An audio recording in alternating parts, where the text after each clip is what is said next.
In 1896, the aptly named James Parsley evidently led a successful vegetarian cycling club to victory, their competitors evidently having to eat crow with their beef. Evidently some Belgian put it to the test in 1904, with those eating more plant-based supposedly lifting some weight like 80% more times, but I couldn't find the primary source in English. This I could find, though, a famous series of experiments at Yale, published more than a century ago, on the influence of flesh eating on endurance. 49 people were compared: regular athletes, mostly Yale students, vegetarian athletes, and then just sedentary vegetarians. The experiment furnished a severe test of the claims of those flesh abstainers. Much to the researchers' surprise, the results seemed to vindicate the vegetarians, suggesting that not eating meat leads to far greater endurance compared to those accustomed to the ordinary American diet. Check it out. The first endurance test was how many minutes straight you could hold out your arms horizontally. Flesh eaters versus flesh abstainers. The regular Yale athletes were able to keep their hands out for about 10 minutes on average. It's harder than it sounds. Give it a try. OK, but those eating vegetarian did like 5 times better. The meat-eater maximum was only half that of the vegetarian average. Only 2 meat-eaters even hit 15 minutes, whereas more than 2/3 of the meat avoiders did. None of the regular diet folks hit a half an hour, whereas nearly half of the healthier eaters did, including 9 that exceeded an hour, 4 that exceeded 2 hours, and 1 guy going for more than 3 hours. How many deep knee bends can you do? One athlete could do more than 1,000, averaging 383, but they got creamed even by the sedentary plant eaters. That's the crazy thing. Even the sedentary abstainers surpassed the exercising flesh eaters. The sedentary abstainers were in most cases physicians who sat on their butts all day. I want a doctor that can do 1,000 deep knee bends. And then in terms of recovery, all those deep knee bends left everyone sore, but more so among those eating meat.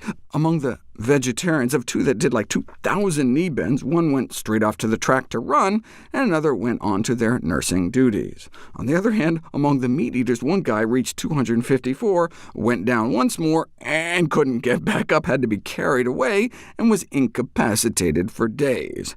Another impaired for weeks after fainting.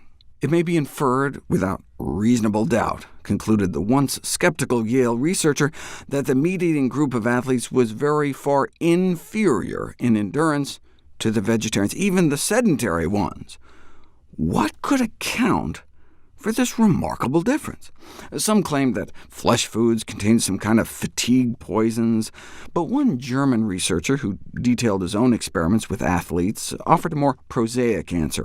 In his book on what looks like physiological studies of Uber-driving vegetarians, I told you I only know English, he conjectured that the apparent vegetarian superiority was just due to their tremendous determination to prove their point and spread their propaganda. So they just make a greater effort in any contest than do their meat-eating rivals. The Yale researchers were worried about this, and so special pains were taken to stimulate the flesh-eaters to the utmost, appealing to their college pride. Don't let those lousy vegetarians beat the Yale spirit. The experiments made it into the New York Times. Yale's flesh-eating athletes, sounds like a zombie movie, beaten in severe endurance tests. Yale professor believes that he has shown definitely the inferiority in strength and endurance tests of meat-eaters compared to those who do not eat meat.